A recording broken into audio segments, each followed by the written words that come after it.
მშობიარობა ქალთა უმეტესობისათვის არის ბედნიერი ეტაპი და ამავდროულად შეიძლება გაჩნდეს მშობიარობის შემდგომი დეპრესია, რაც ქალში იწვევს შიშს და შფოთს და ეს სულაც არ არის იშვიათი მოვლენა.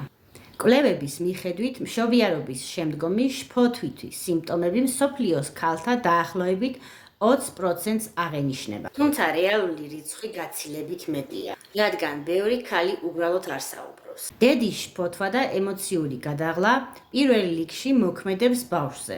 ახალშობილი ხშირად ტირის, ძილში შფოთავს და ჭირვეულობს. ყველაზე მტკივნეული კი ის არის, რომ ამ დროს ქალები ხშირად მარტო რჩებიან და როცა ქალი მარტო გრძნობს თავს, იზრდება რისკი, რომ ოჯახში ურთიერთობა დაიძაბოს. ამიტომ მეუღლის და ახლობელი ადამიანების თანადგომა განსაკუთრებით მნიშვნელოვანი ფაქტორია. როგორ შევცვალოთ ეს მდგომარეობა? პირველი, სთხოვე დახმარება ყველას, ვისაც შეუძლია რომ დაგეხმაროს. დახმარების თხოვნა სისუსტეს არ ნიშნავს. ფსიქოლოგიური ჯანმრთელობა ისეთივე მნიშვნელოვანია, როგორც სხეულისთვის კვება.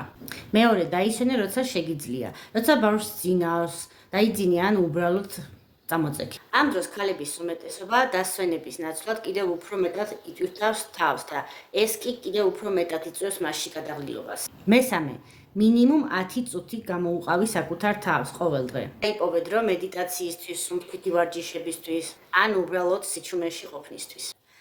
ეს გაგეხმარება შინაგანი სიმშვიდის და ენერგიის დაბრუნებაში. თუ აქამდე უყურე ამ ვიდეოს, სავარაუდოდ ახალშობილის დედა ხარ და თუ ასეა, აქვე დაუსვი საკუთარ თავს კითხვა.